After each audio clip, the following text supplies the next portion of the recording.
ग्रोमोरमध्ये गुंतवलेले आपले पैसे परत मिळतील का नाही यासाठी ठेवीदारांचा जीव टांगणीला असताना या खटल्यात नेमके काय होईल, आपले पैसे परत मिळतील का नाही यामुळे ठेवीदार चिंताग्रस्त आहेत। आरोपी भूपेंद्र सावळे हा सध्या नंदुरबार जेलमध्ये आहे। मला बाहेर काढा, मी सर्वांचे पैसे देतो अशी विनंती त्यांनी ठेवीदारांना केलेली होती, परंतु ठेवीदारांकडून आतापर्यंत कोणताही प्रतिसाद मिळताना दिसत नाही।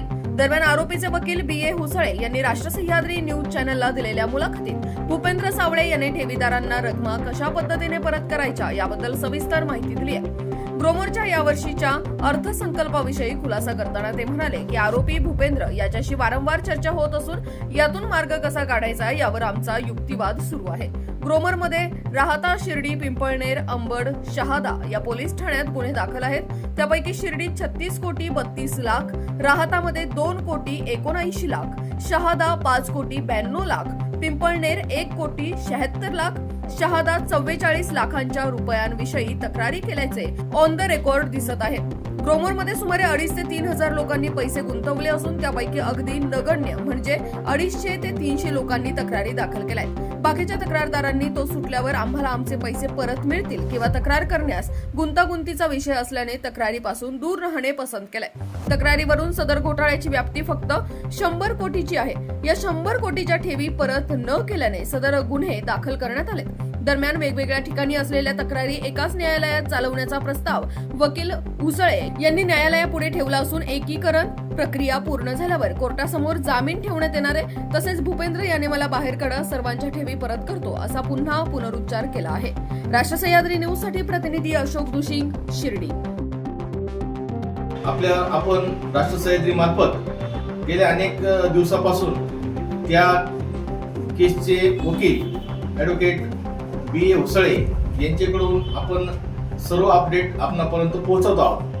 आजही ते आपल्या बरोबर आहेत आणि ती आता नेमक्या कोणत्या स्टेपला केस आहे याबद्दल ते पुन्हा आपल्याला सांगणार आहेत। तर आपण जाणून घेऊया ॲडव्होकेट हुसळे साहेब। नमस्कार, मी प्रथमतः राष्ट्र सह्याद्री चॅनल जयशेटे यांचं अभिनंदन करतो, स्वागत करतो। कारण आपल्या ज्या काही ग्रोमोर घोटाळा आहे शिर्डी परिसरातला याच्या सर्व बातम्या त्यांनी त्यातील सर्व अपडेट आपणापर्यंत पोहोचवले आहेत। मागच्या वेळेस जसं मी आपल्याला सांगितलं होतं की हा जो भूपेंद्र राजाराम सावळे जो मुख्य डायरेक्टर आहे या ग्रोमोर कंपनीचा, याच्या जामीनबाबत मी एक अपील केलं होतं जनतेला की याला जामीनवर सोडण्यासाठी आपण सर्व ठेवीदारांनी प्रयत्न करावेत। आणि त्यांनी मला भरोसा दिला होता, विश्वास दिला होता की मी बाहेर आल्यानंतर साधारणतः 1.5-2 महिन्यामध्ये सर्व ठेवीदारांचे पैसे परत करेल, अशा प्रकारचा विश्वास त्यांनी मला दिला होता।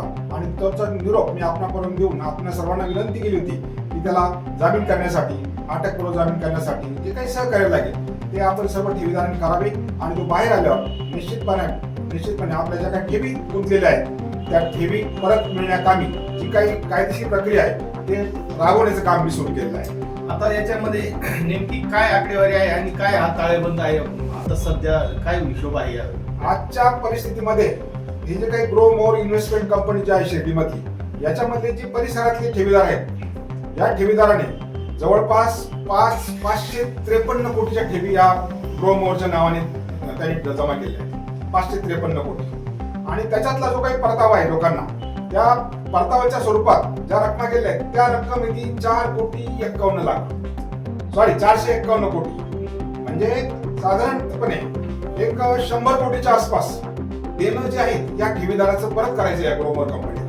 आणि तो जो ग्रोमोर कंपनी आहे त्या ग्रोमोर कंपनीच्या काही 100 कोटीच्या ठेवी आहेत त्या दिल्या नाही किंवा परत केल्या नाही वेळेत, म्हणून काही ठेवीदारांनी त्याच्या विरुद्ध कोर्टात केस दाखल केली आहे, हे आपल्याला माहिती आहे।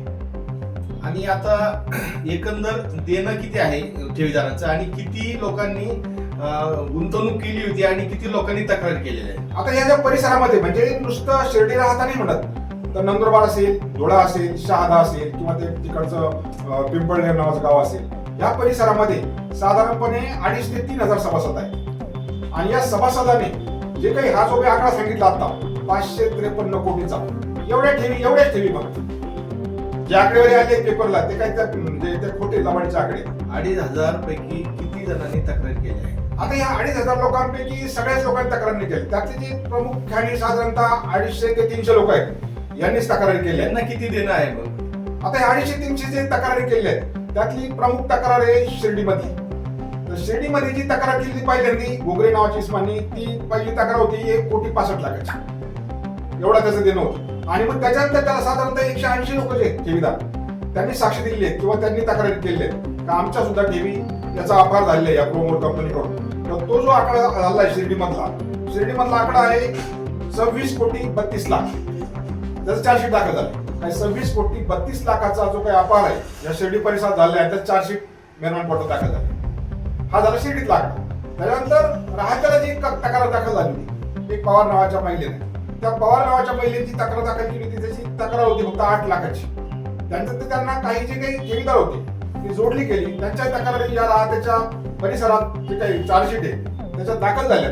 आणि तो जो आकडा आहे राहता परिसरातला तो आकडा आहे 2,41,40,00,000.